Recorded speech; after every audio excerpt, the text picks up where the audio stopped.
Panoorin natin si Dimyo. Sa Bisaya, nagsanggot siya ng tuba.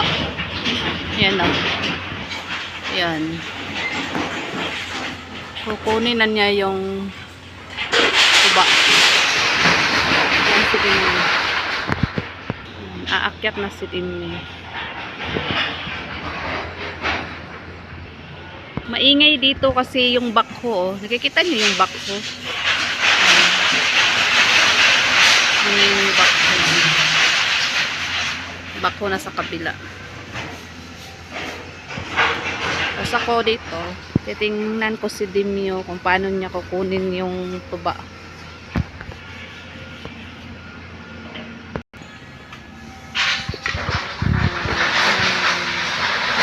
Bakho. Maingay siya.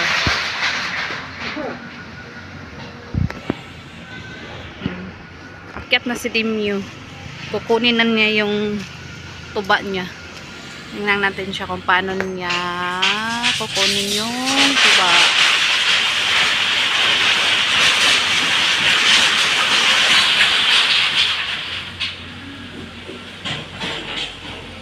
Ayan.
Sayang.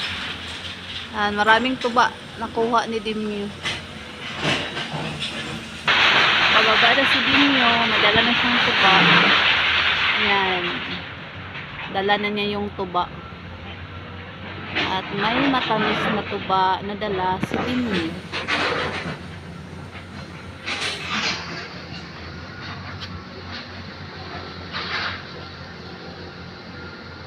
Aakyat na naman si Dimyo sa ibang puno.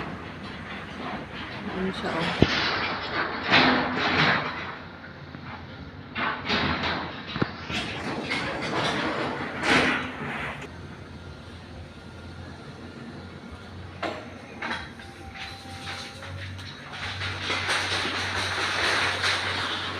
Maraming laman yung isa, oh.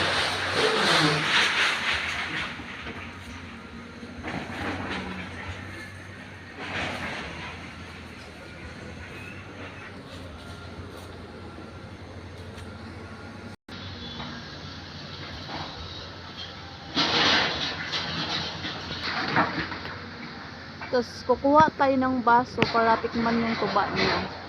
Wait lang ha. At syempre, nagkuha ako ng baso para matikman yung tuba ni Dimyo. May baso na ako. Titikman ko yung tuba ni Dimyo. Hingi tayo sa kanya. May baso na ako.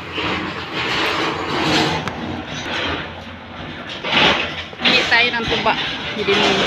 Siyempre, tikman natin yung tuba ni Dimyo. Ito yung baso ko. Kasi matamis daw. Siyempre, ito na yung tuba ko. Yan, yung tuba. Inumin ko na. Tikman natin kasi matamis daw. Matamis to, Dimyo? Oo. Sige, tikman ko. Ayan. Dapat ko nang maubos yung tuba. Salamat, Dimyo. Oo. Bye-bye. Yun lang. Ito lang natira ko sa tuba ko. Bye-bye.